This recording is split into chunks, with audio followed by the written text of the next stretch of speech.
Do you want a fun fact? Sure, yeah, fun fact. Jes is the coolest neighbor on the face of this planet and beyond. Just saying. They're a ton of fun.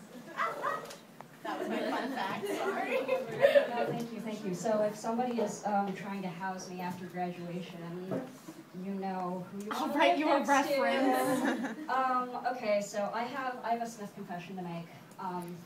And that is that I wrote this set about an hour ago. I printed it out literally 10 minutes before running over here to be here tonight. So I'm going to invoke a tried and true Smithy mantra this evening, which is, done is better than good.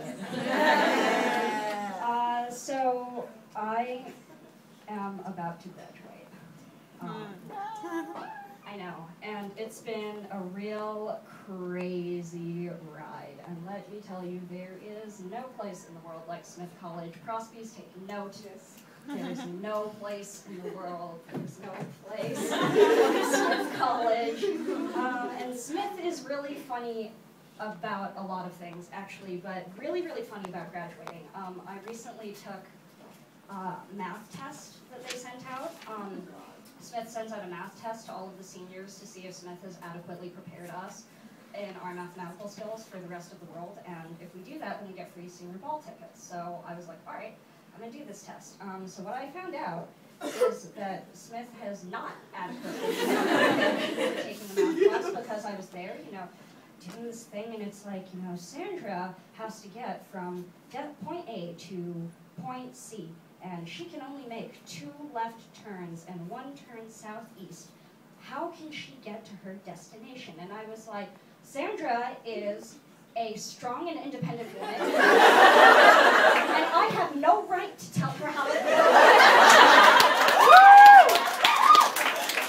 But that was not an option on the test. So I've been thinking a lot about adulthood and the things that I'm going to have to do now that once I get into the real world. It's not happening yet. I just keep praying that, time is going to slow down, but it's not.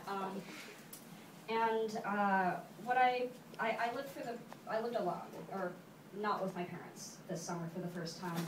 And it was a big learning experience. Mostly what I learned is that I have no idea how to take care of myself. I was on Praxis, which is a thing that you can get here, where you get like $2,000 to do an internship somewhere. So $2,000, I was in New York, so that was enough to pay the rent. I told my mother I was going to get money from the school, but it was only enough money to get a room to die in. I tried to go grocery shopping for myself. That was very difficult. I learned that I have a very big appetite and very small arms, like a T-Rex. I learned that stir fry gets very boring very quickly. My cooking, it turns out, is so bad that I started to miss Smith dining. I know, and Smith dining is a really interesting experiment, I think. Sometimes I think Smith dining is all, all the dining halls are all in on this, big elaborate prank, because, you're, scrolling through the 2 meat menus, and you're like, oh, pad thai, Comstock Wilder, and you get there, and you look at the thing, and they're like, April Fool's, motherfucker! I don't even know what this is. Is that food? I don't know. Find out. All right, it's like April 18th, but thank you. But sometimes they get it right. Sometimes they really, really do. I was in the dining hall the other day. I ate at Lamont, and they had something that was really good. And I was eating dinner, and I just thought, God, this food is so good. It almost tastes like it came from a poor quality restaurant. Almost. Please come to Smith. Our food is not that bad. Here's something else that I'm going to totally miss about Smith College. 4 years of dorm life. 4 years of dorm life, you guys, if you so choose, as I have. Smith has managed, with our residence system, our living system, to create a situation in which pooping is the most terrifying thing you could ever do in your whole life. So, seriously, it's like, okay. You know how when you like get up in the morning and you go into the bathroom and you're just like minding your own business, trying to like brush your teeth, and you realize suddenly that there is someone in a stall behind you just desperately waiting so that they can poop and the whole place is silent.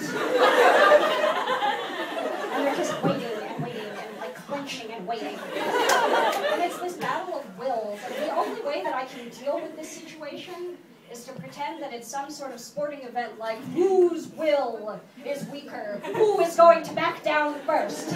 Find out this Thursday morning at 10 p.m. or 10 a.m. Just kidding, I'm not awake at 10 a.m. And it's always like, you know, it's always, and when you're the person in the stall, the person who comes into the bathroom is always the person who takes the longest. Like they get in there like, let's see. Am I going to use the facial wash with tea tree oil or the exfoliating beads today? Now, see, the tea tree oil is all natural. But the exfoliating beads have that pop that'll wake me up in the morning. I just can't decide. I don't know. I think I'll go with the tea tree oil. And then they're like, I should probably use some Listerine this morning. Did you know that 3 out of 4 dentists recommend gargling Listerine for at least 50 seconds before spitting it out and leaving to do something else? And, you know, I'm actually usually that person. I at any given time have like 3 different hair products in my hair, so I know, I like totally know what it's like. I use this purple shampoo to keep my blonde streak blonder. I know what it's like, but my vanity and my desire to not make pooping people feel really awkward just don't really conflate with each other. Okay, so this is not related to pooping. I recently found out that some people on this campus think I'm a B-doc. That's the whole joke. Wait, what's a B-doc? A B-doc. If you don't go here, yes, is a big dyke on campus. And I was actually, I spent all night trying to think of funny puns for that, B-dork, B-doc word. I think that if I'm a big dyke on campus, then this campus is probably in trouble. I don't really identify that way. I was thinking about it. I think I ID more as like a big, stupid, weirdo on campus, like a B-squawk. And I think that actually more accurately represents my interactions with women. A girl will come up to me and be like, "Oh, Jess, like we haven't seen each other in a long time. We should go out for coffee." I'm like, "Rah, rah, rah." Hey, you wanted to get to me? What? And that is how I get all the ladies.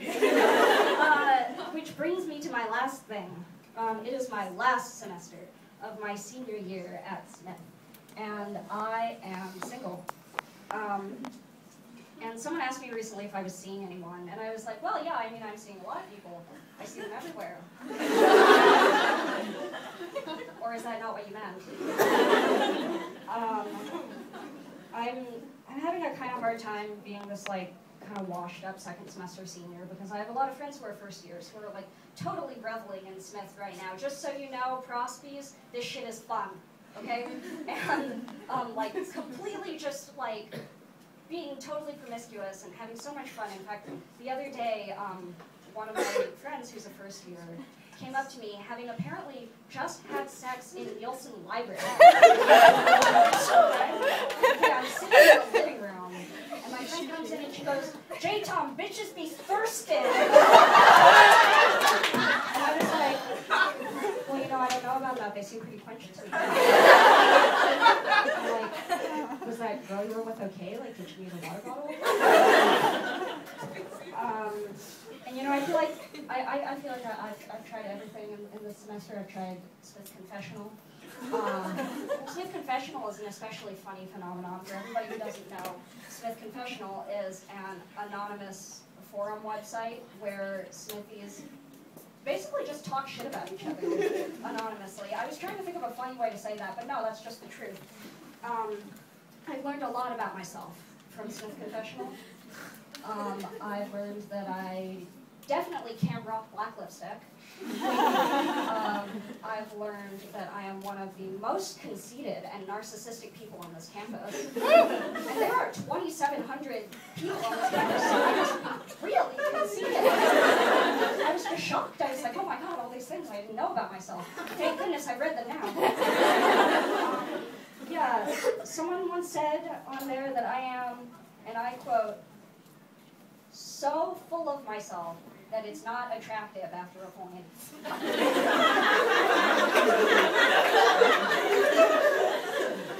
And I was like, oh god, that's why I'm not getting laid. I passed that point. It used to be attractive, but it's not. And, you know, I really took that to heart. I really, really thought about it a lot, and I was like, you know, what is it about me that makes people want to say these things about me? I'm probably going to carry that statement with me everywhere, so I decided I would take that literally and print it on my business card.